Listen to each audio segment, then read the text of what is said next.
everybody. Welcome to another episode of Carolyn Talks Television. I'm Carolyn Topol, and I'm here with my absolutely lovely co-host, Rachel Arnett. Thank you. And we are here after having our own version of red carpeting. Yes. And we did our own Emmy follow-up now. So it's time to do a little wrap-up on the Emmys. And it seems a little late, but I think part of that is that it reflects. We want to talk about what the Emmys are reflecting this year by their choices, because I think in some ways it was glaring, and I kind of hope it sends some messages to TV networks out there, ABC, NBC, CBS. If you ever could hear us, we're calling you. We're calling you. But let's start with we actually go in reverse of the Emmys because we can. Oh yeah, we can do what we want. We can do whatever we want, right? Do what we want. So That's very intense. I apologize. We do what we want. So what we're going to do is start out with the big finale, which was Outstanding Drama Series. And I'd like to say it was a huge surprise, but I'm pretty sure nobody bet against the Game of Thrones. Well, it's funny you say that because I actually felt the opposite. Oh, really? I love Game of Thrones, but this was the one season that I haven't been able to finish yet. And for a lot of the people I know that have been fans of the show for a long time, this was not the season that we would have thought won. But compared to some of the other shows, maybe. Well, I think one of the things is, just to share the other shows, Game of Thrones was up against The Americans, The Crown, The Handmaid's Tale, Stranger Things, really odd show. I love it. This Is Us, and Westworld. Yeah. Now, personally, right off the bat, one thing is glaring to me.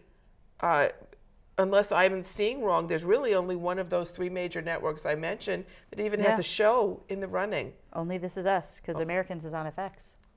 That's what I was thinking. Yeah, and FX allows a little more latitude I think so. in what you see and what you hear. Absolutely. And Game of Thrones, we know, is premium channel, HBO. And boy, have they had success. Whoever's got the shelf that holds their Emmys is probably reinforcing it significantly at this point. And hopefully we'll continue to do so with the last season coming up soon. Yes. And since it wasn't the finale of the series, I wondered if they might, try one of the others. But I think, to be honest, I think The Handmaid's Tale was a little more of the same from last year. And I think it was a weaker season overall for the characterization. There were a couple of characters that stood out, and they really moved them forward. But a lot of it, like you said, felt like the same trouble, different day. And they didn't really push the story forward in a lot of ways. I agree. It was very much more of the same with a different name. The Crown, I think, is a wonderful show. I think the fact that it was recognized, and we'll talk about that a little later, in acting is not a surprise. But I do think Game of Thrones had the edge as a whole. That's true. I didn't really think about that. The narrative stumbled for me a few times, but the show, the spectacle, the acting, all of it in a complete package. The scenic really design, still, that's the whole incredible. point, is that you have to really take it from A to Z when it's this category. This Is Us. I mean, any show that everybody says every week and talks about all over social media continually. Do you have your Kleenex box near you? What is going to be the moment of the week? And we're building to another big deal. And oh my God, where OMG is half of what you see. I was kind of hoping that if a network had a chance, that this would be this time, because last season was a big deal. We found out how Jack died for real, without speculation. So I thought, gee, maybe, and they didn't get the edge. Well, and fan favorite shows have a history of not winning. That's something I've noticed. A lot of times, you're right, the critical favorite and the fan favorite doesn't align. So shows that do tremendously well with a huge fan base. For me, I think of Scrubs all the time. Scrubs was a show that was so popular, had such a phenomenal fan base. And was a really good combination of hilarious with emotion. Yeah, and I don't love think that they show ever too. won an Emmy. Yeah, I don't recall one either. But if they did, they certainly didn't win as many as I felt they should have. For sure. Yeah. Absolutely. And then we go on to, as I said, we're starting big, Outstanding Comedy Series. And once again, you have a great series in Blackish, did not win. You had a great series in, well, all the rest of them, Atlanta, Barry, Curb Your Enthusiasm, Glow, Silicon Valley, which I know is sort of this sleeper spoiler thing in the background, and I kind of get a kick out of. I have a thing for nerdy, funny shows, and this is like the nerdy funniest that there possibly could be. And Unbreakable Kimmy Schmidt, that's a lot to say at once, but the winner was The Marvelous Mrs. Maisel, which everyone in my family is talking about the show. It's a show that is so creative and so exceptional, but it's based on truth.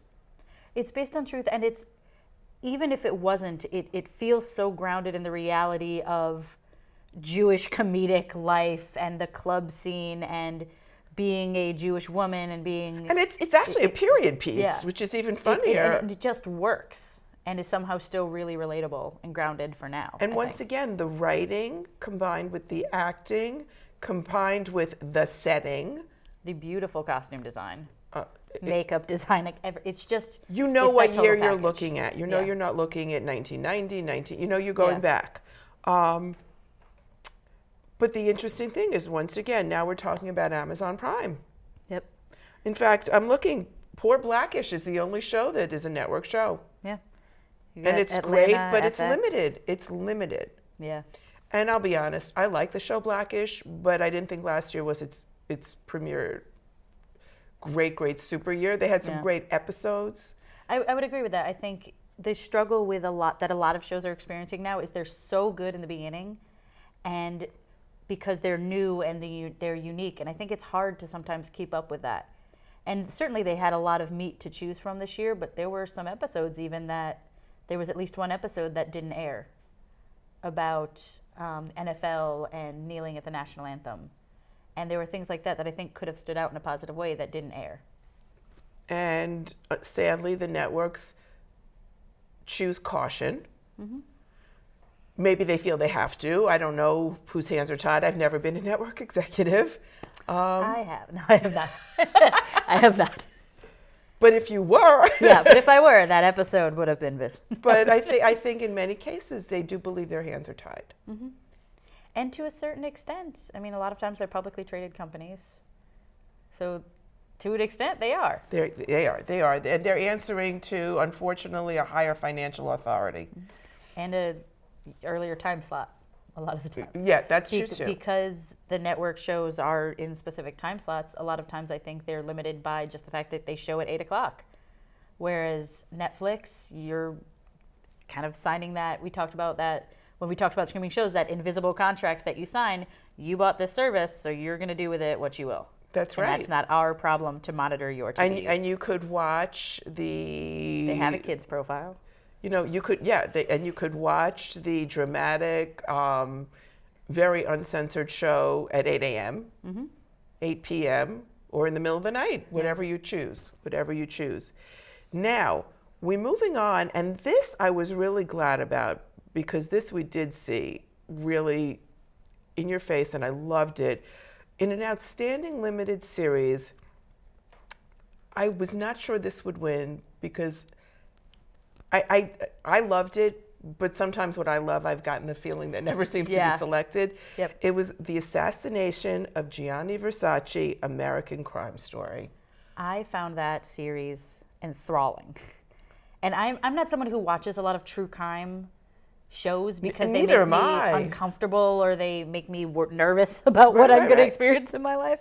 Like, I stopped watching Criminal Minds a long time ago because it just started to actually scare me. It started to, it's because this is like real stuff or based on real stuff, right? And I just felt that the show was so good. And Ryan Murphy is just, to me, he seems to have sort of found the golden formula. Yeah.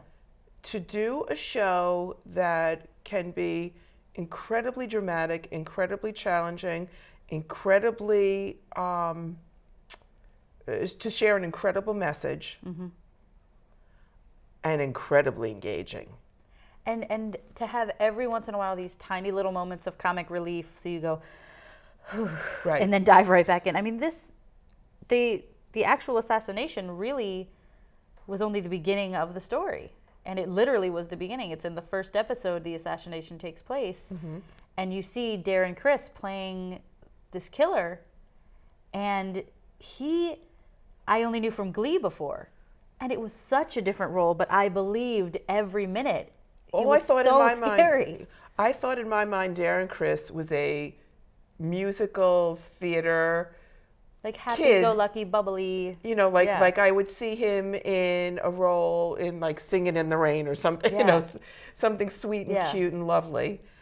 And seeing him in this incredibly intense, dramatic role of the person who murdered Gianni Versace, which of course we all know is a true crime, and not that long ago. You know, I still remember reading about this when I still had a newspaper in the papers and seeing it. It was all over the news. Yeah. And it was handled incredibly well.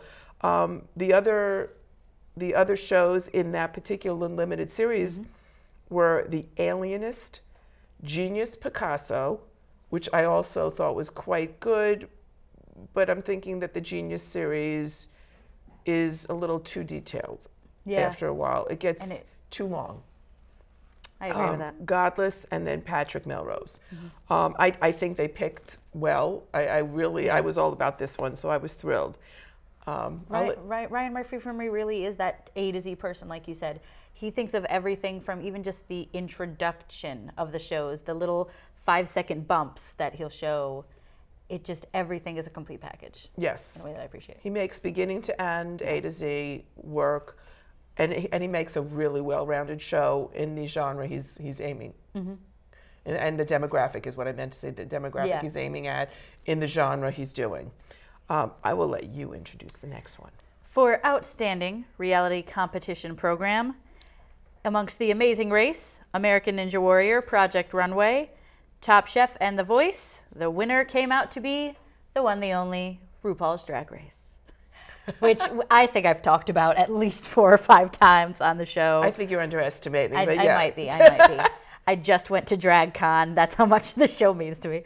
And I'm so happy. RuPaul won in the past for hosting, but I'm so happy that they're recognizing that the show is not just about RuPaul. That's right. That there's so much work that goes into it. And I have to tell you, The Voice has won in the past, and I love The Voice. I'm a big Voice follower, but just in of course a different way, like with The Handmaid's Tale, new names, different year, different show. Yeah. The Voice is sort of, rinse, wash, repeat.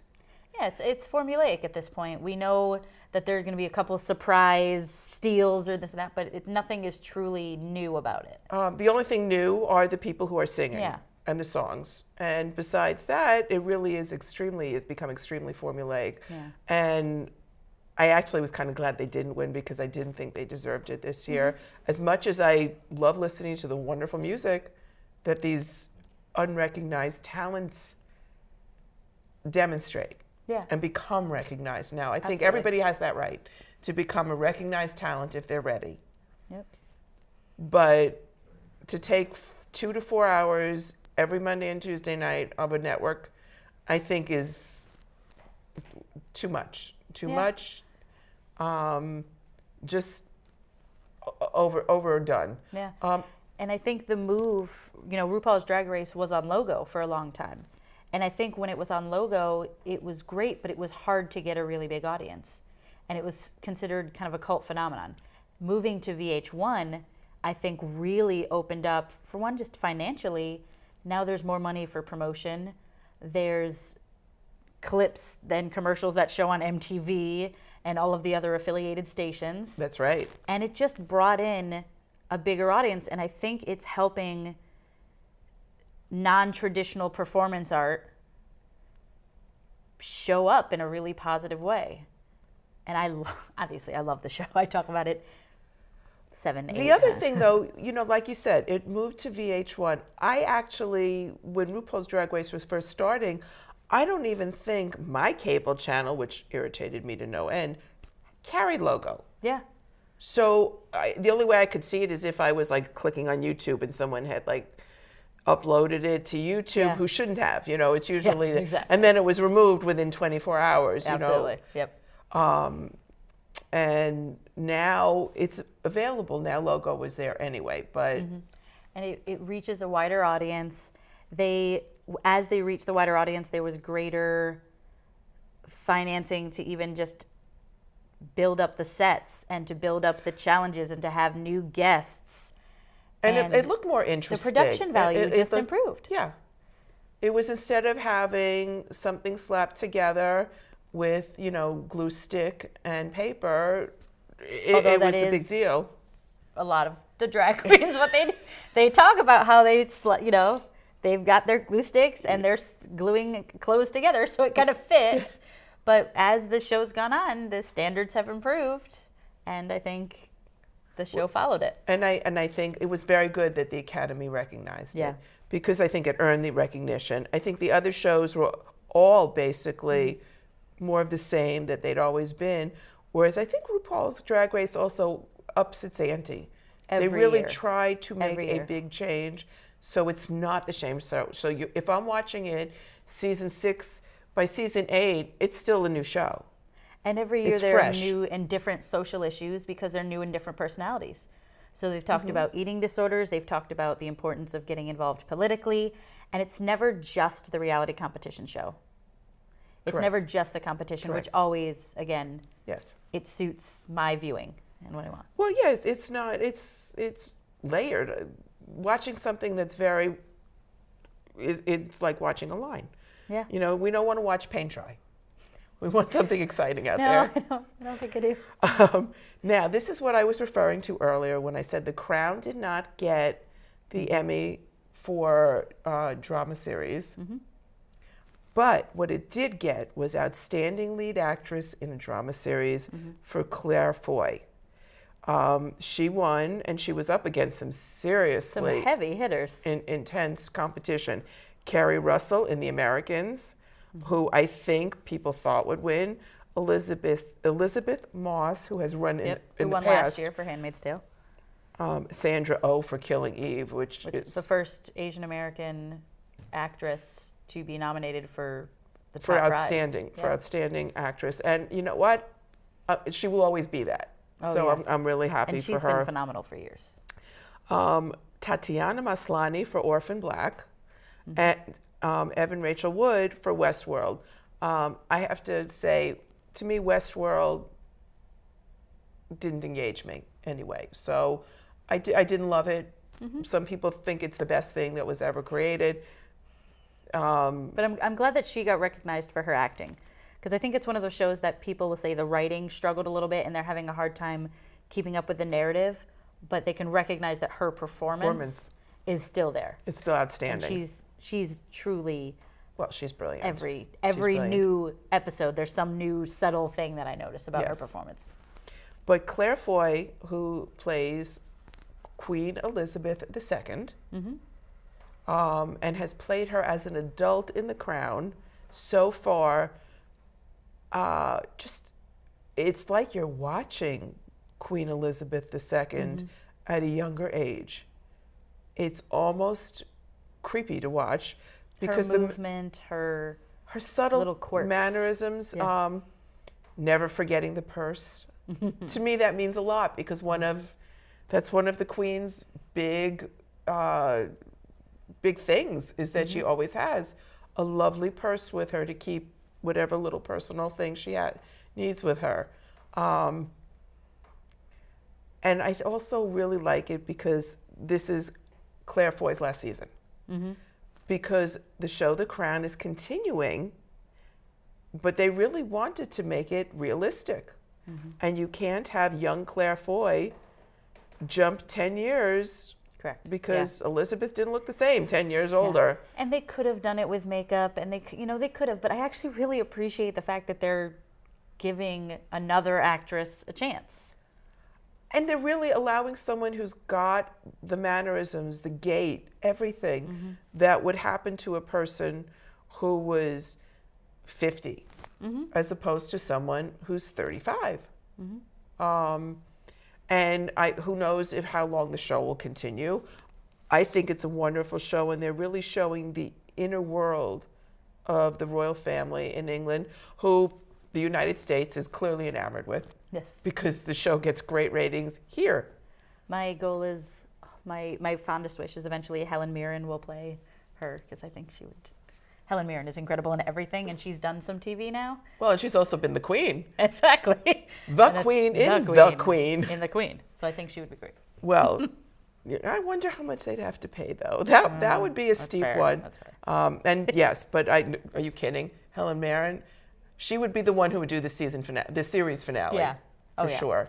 Because she could take it at any age. She'd be fine. Yeah, I'd believe her as a teenager. I just would. She's just that good. She's got the energy, that's for sure.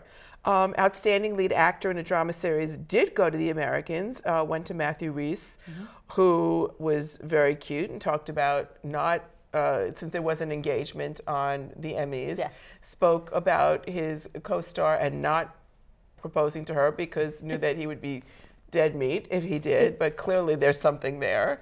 But it was very funny. It was very funny.